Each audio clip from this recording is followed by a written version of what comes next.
Imagine a world shackled by dogma, where the flicker of individual thought is snuffed out by the shadows of authority.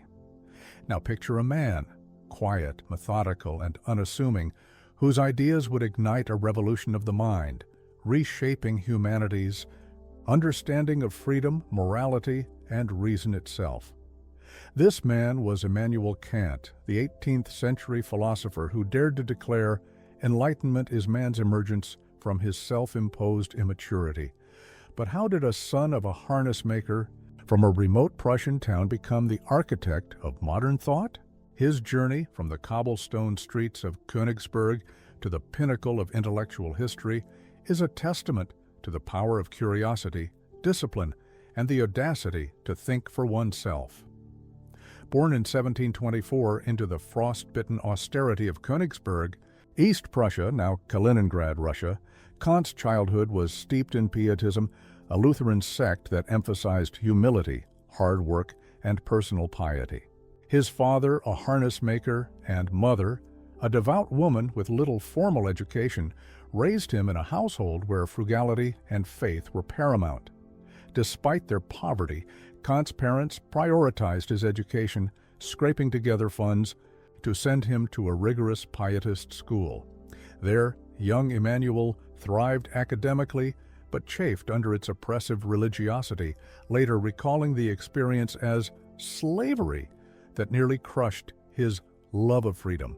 Yet Königsberg, a bustling port city teeming with Dutch merchants, British sailors, and Enlightenment ideas, smuggled in through books and conversations, became Kant's intellectual playground.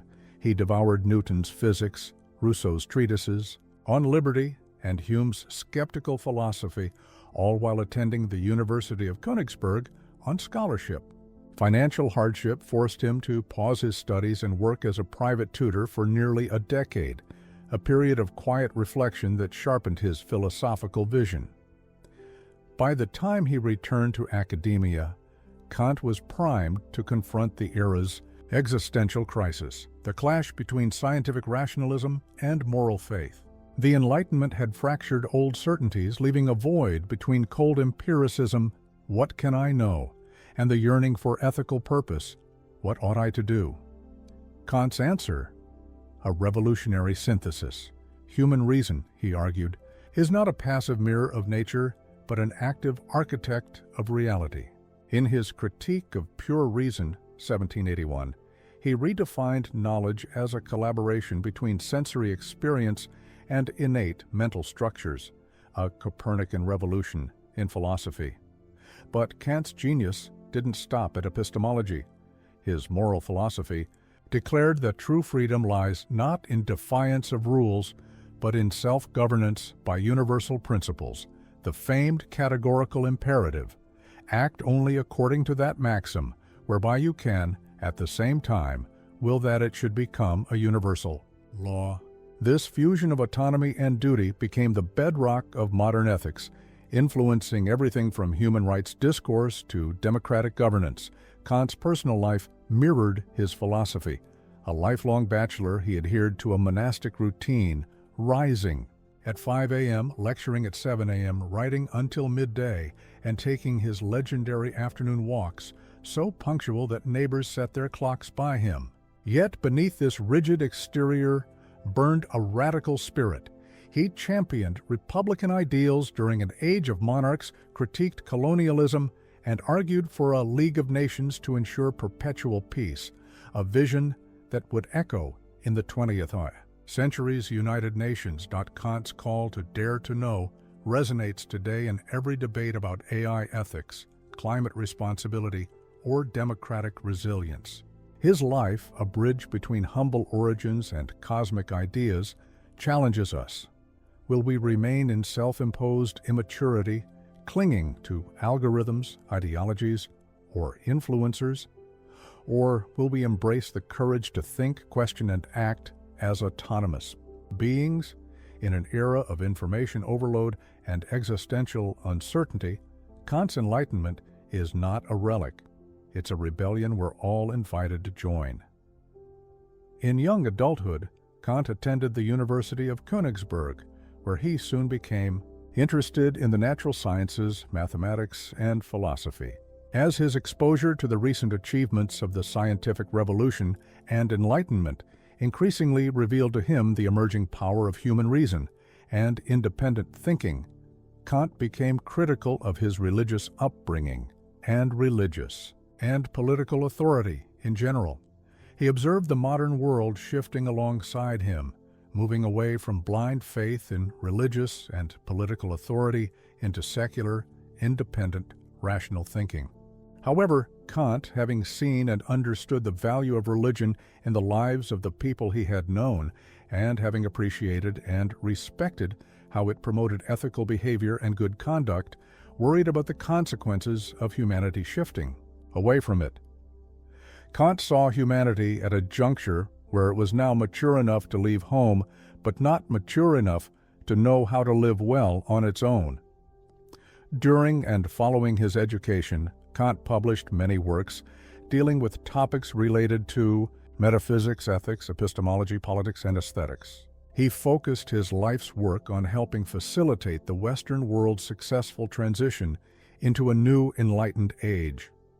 In his masterwork, Critique of Pure Reason, as well as throughout several of his other works, Kant attempted to do this by examining current conceptions of knowledge and reality, synthesizing new models of understanding, and defining reason as the ultimate source of good.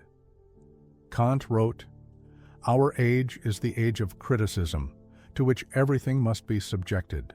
The sacredness of religion and the authority of legislation are by many regarded as grounds of exemption from the examination of this tribunal. But if they are exempted, they become the subjects of just suspicion, and cannot lay claim to sincere respect which reason accords only to that which has stood the test of a free and public examination." Ultimately, Kant's work attempted to provide a framework for understanding how we come to understand the world, and how and why we ought to behave in a certain way in relation to it. Put differently, he sought to answer how we take in the chaos of the natural world, distill it within us into order, into meaning, and into ethical behavior. Kant was not trying to destroy what religion had historically provided, but rather sought to augment and replenish it for the conditions of the modern age. In Critique of Pure Reason, Kant discusses the process through which he believes we come to acquire knowledge. At the time, there were two primary schools of thought, empiricism and rationalism. Empiricists argued that all knowledge is derived from our sense experiences. Rationalists argued that knowledge is chiefly arrived at through reason. Kant, however, found himself somewhere in between the two, believing that knowledge is derived from a particular combination of our sense experiences and our faculty for reason, all facilitated by a framework of a priori conditions. He famously wrote, "Thoughts without content are empty. Intuitions without concepts are blind." In other words, we need input data to process, but we also need a priori conditions to process that data in order to output any meaning. When referring to a priori conditions here, this simply means something that is acquired independently of experience. In relation to the mind and knowledge, Kant defined these as space, time, reason, and self-consciousness. We need space and time to discern external experiences. We need reason to process experiences into representations or ideas. And we need consistent self-consciousness or identity in order to unify the process from a fixed position. These all must exist first, before experience or observation, for there to be any experiences or observations at all. Kant writes, "Self-consciousness does not yet come about by my accompanying each representation with consciousness, but rather by my adding one representation to the other and being conscious of their synthesis. Therefore, it is only because I can combine a manifold of given representations in one consciousness that it is possible for me to represent the identity of the consciousness in these representations." Ultimately, Kant arrives at a sort of synthesis of empiricism and rationalism in which a certain limited kind of knowledge about the world can be attained uniquely through human reason. Kant wrote, "All our knowledge begins with the senses, proceeds then to the understanding, and ends with reason. There is nothing higher than reason." As a result of this, Kant believed that knowledge about how we ought to act in the world also comes from reason. To be moral as a rational being for Kant is to act rationally. Kant centers his entire ethical theory on perhaps one of his most famous philosophical concepts, the categorical imperative. In its original formulation, Kant describes it with the following: act only according to that maxim whereby you can, at the same time, will that it should become a universal law. In other words, if you would not will everyone else to do the same thing you're doing, it is an unethical act. We can determine this by asking ourselves, if the whole world committed the act, would the world no longer function, or at the very least be worse for you? If yes, to act in such a way, you are contradicting and harming yourself. For example, if everyone committed theft, you would become a victim of theft, and the world would become dysfunctional.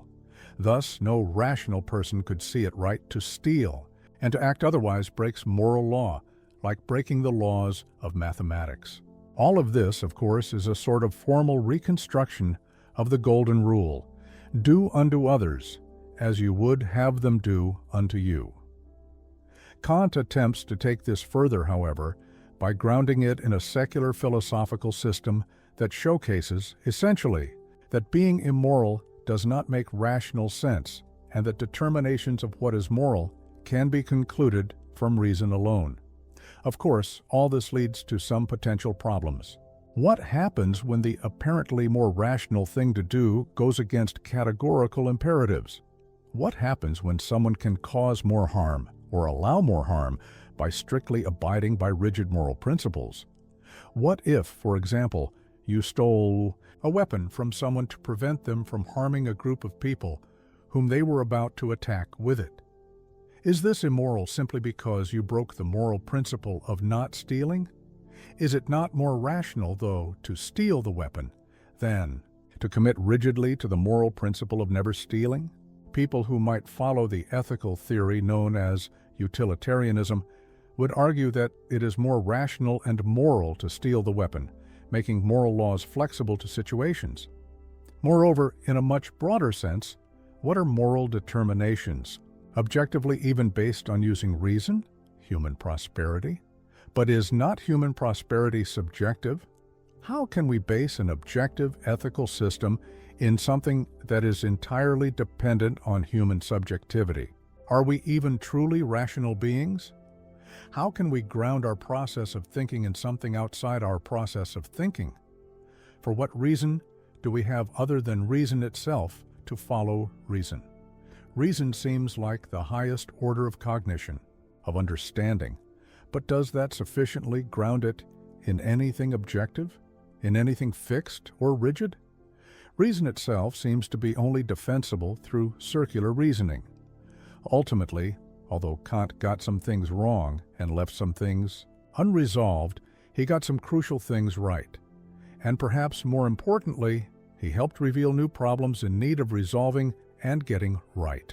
He directly inspired subsequent revolutionary thinkers like Hegel, Schopenhauer, Nietzsche, Freud, Wittgenstein, and so many more, influencing virtually all of Western thinking in general, still to this day. He helped lead and contribute to mankind's courageous, still occurring step out from the shelter of its youth and into the world as thinking things in desperate search for a new, better, independent condition of life. A new chapter, a new place to call home. Wherever it comes from, whatever it is, we have seemingly all been given something that compels us to understand, to organize, to live well, and to find reasons to treat others with kindness so as to allow them to do the same. Throughout history, we have tried so many times in so many ways, whether through the nurturing of kinship in primitive times, through religions, through reason, through science. Through it all, we have yet to fully understand where morality comes from if it is objective or real outside of us, and how to define and explain it if it is. But yet, in every age and every day, though messy and deeply flawed, somehow the world continues to function. And every day, the vast majority of us attempt to treat those we encounter, those we know, those we love, with kindness, and perhaps that's real enough. In the words of Kant, two things fill my mind with ever-increasing wonder and awe. The more often and the more intensely the reflection dwells on them, the starry heavens above me and the moral law within me.